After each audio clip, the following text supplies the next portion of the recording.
Góðir Íslendingar, það birti upp og á þessum fallega degi langar okkur að minnast fósturjarðarinnar og biðjum ykkur að taka undir fjórfalt húrra, Ísland lifi, húrra, húrra, húrra, húrra!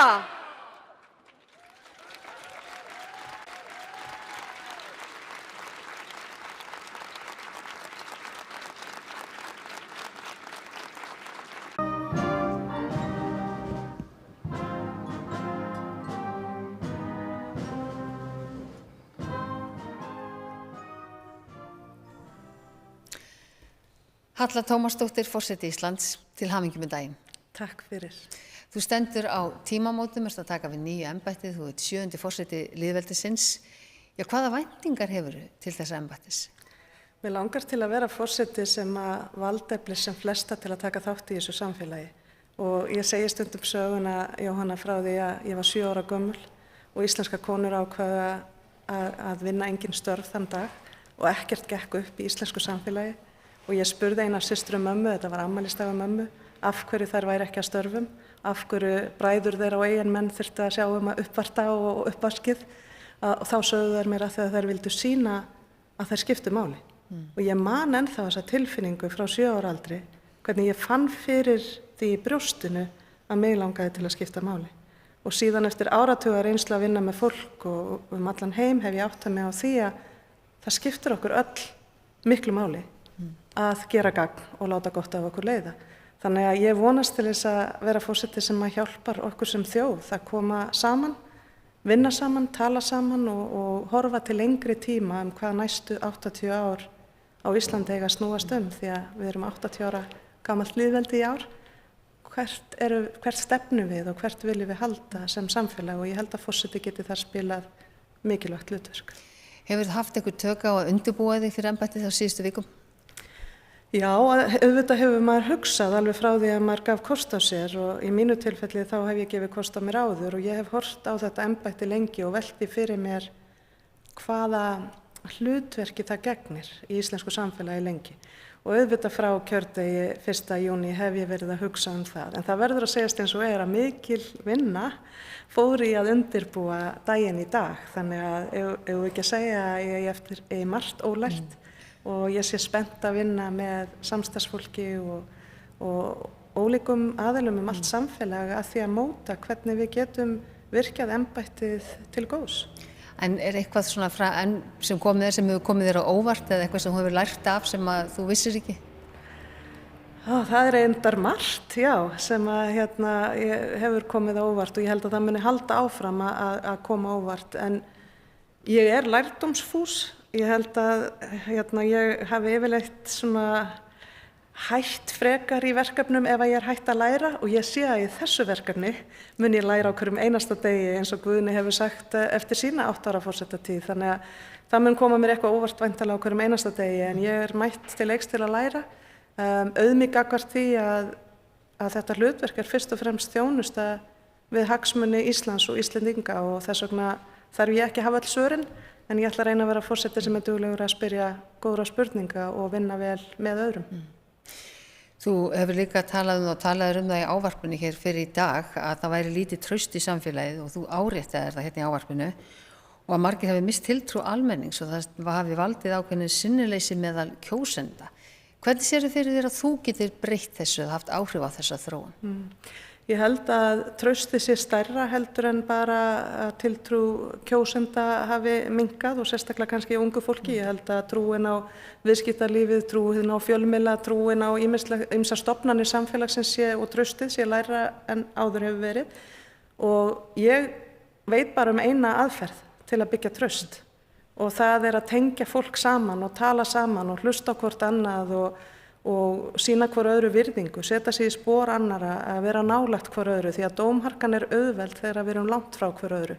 En hún er einhvern veginn, hún minnkar og traustið vex þegar við tengjum hvert við annað, tengjum við náttúruna og tengjum við það sem að raunverulega skiptir máli og ég held að við séum því miður komin dálítið langt frá þessu og þetta sé að valda ákveðnum áskorunum í okkar samfélagi og þess vegna sé andleg og samfélagsleg heilsa ekki sem skildi og ég held að forseti geti ávarpað það og með mörgum öðrum gert átak í því að við lyftum okkur úr þessum hjólförum því að ef við horfum til nágranna samfélaga þá vitum við að traustið ef það grefur undan því að fólk taki þátt í lýðræðinu, ef það grefur undan því að við getum unnið saman, talað saman, þá er rosalega erfitt að takast á við þau flóknu verkefni sem að blasa við.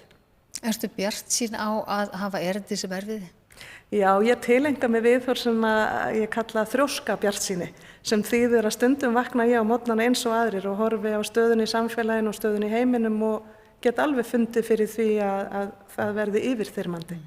En ég veit bara eina leið til þess að komast upp úr þeim hugsunum eða því hugarfari sjálf og það er að ákveða og spyrja sjálf mig hvað get ég gert. Og ég bauð mig fram til þess að reyna að gera gagn hvað þetta varðar. Þú lagði mikla áherslu á þáttöku ungs fólks í þinni kosningabaráttu og sagðir að þú vildir valdefla unga fólkið. Já, með hvaða aðferðum viltu gera það? Ég er mjög Viltu það hafa vantað? Já, það hefur vantað og þau segja það við okkur. Ég lagði mikla áherslu á að hlusta og hitta ungt fólki og gefa þeim í rauninni tækifæri til þess að vera sjálfstæð í kosningabaráttunni sem var ákveðin áhætta en þau stóðu virkilega undir því og ég er stolt af því að þau tóku þátt í þessum kosningum í miklu meira mæli en áður, mesta í 30 ára hefur mér verið sagt. En það sem ég er að upplifa er þau vilja ekki láta tala til sín eða við sig. Þau vilja fá sæti við borðið og taka þátt í að móta sína framtíð. Og það eru ný viðmið og ný gildi sem skipta þau máli. Þannig að ég held ekki að það sé bara unga fólki sem þarf að fá sæti við borðið. Ég heyri eldra fólk líka segja, það hlustar enginn á okkur. Hvar fær rödd okkar að njóta sín. Þannig að ég er áhugamanneskja það sem ég kalla kynslóðasamtal og samstarf og kynslóðajafnrétti. Því að í rauninni held ég að við þurfum að horfa bæði til eldra fólksins okkar og unga fólksins okkar og gefa visku og reynslu eldra fólksins meira pláss og nýrri sýn og nýjum áherslum unga fólksins líka meira pláss. Við ætlum kannski að spyrja það út í alþjóðavettvang. Þú varst í viðtali á CNN daginn einmitt stöðuna í stjórnmálum í Bandaríkjunum. Sérðu fyrir þér að tjá þig á alþjóðavettvangi stjórnmálin þar eins og kannski innanlands? Sko, ég er ekki stjórnmálamaður en ég vil óhækað tala fyrir nýrri nálgun á hvernig við vinnum í samfélagi þar sem er lítið traust, hvort sem það er hér heima eða heiman. Við þurfum að taka upp ný vinnubrögð þar sem að stjórnvöld, atvinnulíf og samfélagið allt kemur saman með uppbyggilegri hætti heldur en við erum að sjá víða í kringum okkur. Og ég verð alltaf málsvari hagsmuna Íslands og Íslendinga og bæði hér heima og heiman. En ég er algjörlega, það er skýrt fyrir mér að ef að við Íslendingar getum ekki sjálf tala saman og unnið saman og mótað þá sýn sem að við viljum fara á eftir hér heima, þá getum við ekkert verið öðrum fyrirmynd. Þannig að ég vil setja mikla athygli hér heima, byggja traust og tengsl við sem flesta sem eru sammála því að við þurfum að lyfta okkur upp og horfa til lengri tíma og læra aftur að tala saman og vinna saman og ég held að ef við veljum að vera friðsæl þjóð sem hefur hugrekki til þess að setja kannski mýkri gildi á dagskrá, þá getum við verið öðrum fyrirmynd í hörðum heimi. Þannig að þú sér alveg fyrir þér að beita þér jafnt innanlands sem utan fyrir þín hugðarefni?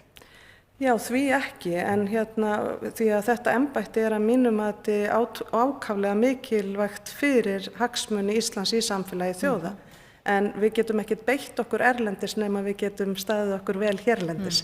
Þannig að ég held að það þurfi að gæta góðu jafnvægi þar og mig langar að vera forseti allra sem hér eru og þannig vera fyrirmynd í heimi sem að sárlega þarfnast ljós í því myrkri sem að víða ríkir. Hér stjórnmálin heima, það tala margir að það sé órói í stjórnmálin hér heima og það verður kosið til Alþingis í síðasta lagi á næsta ári. Já, sumir tala gjá milli þings og þjóðar. Er þetta eitthvað sem veldur þér áhyggjum? Það veldur mér kannski ekki áhyggjum frekar þarna en annars staðar. Ég held að við séum á róstursömmum tímum yfir höfuð. Já. En ég er algjörlega viss það að áskorunum er ekki að fara að fækka.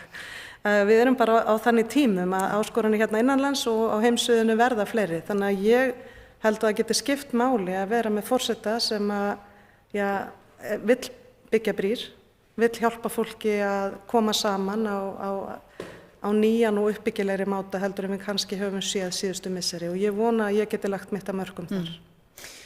Nú, við segjum það verður kosið til Alþingis í síðasta lagi á næsta ári og þegar að Guðni tók við embætti 2016 voru nú miklir umbrotatímar.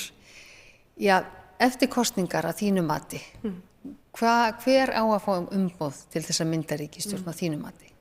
Það er ómögulegt að segja það áður en kosningarnar hafa átt sér stað að mínu mati en hefðin er kannski þannig að sigurvegari kosningarna eða sá sem mest fylgi fái vanalega stjórnarmyndunar umboðið. En þetta er orðið flóknara, við sáum það einmitt að þessu dæmi sem þú vísar í með Guðna. En við vitum líka að það er fleira sem skiptir máli heldur en atkvæðamagnið og það er ekki víst að það verði afgerandi skýrt hjá einum aðila út úr þessum kosningum. Þannig að ég myndi vera forseti sem að stendur undir þeirri ábyrgð sem er í stjórnarskrá og að tryggja að það sé starfshæf ríkisstjórn og það getur komið fleira til en atkvæðamagn þegar því kemur. Við þurfum fólk sem getur unnið saman, tala saman. Við þurfum að mynda ríkisstjórn þannig að það getur verið fleiri en atkvæðamagn. Þannig að forseti þarf kannski að reyna svona meira líka bara á eigið þykjuvit. Já og auðvitað vonandi reyna að skilja, þetta er allt saman fólk, reyna að skilja hver hefur getu til þess að setja saman starfhæfa ríkisstjórn. Hefur þið hugsað mikið það að forseti hefur vald til þess að neita að staðfesta lög?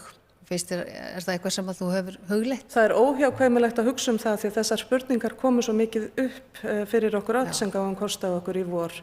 Og ég sagði þá og ég segi það núna að það er að mínum mati örþrifaráðið. Það er þegar okkur tekst ekki að vinna saman og tekst ekki að ráða með eðlilegri leiðum fram úr því hvert við viljum halda sem samfélag.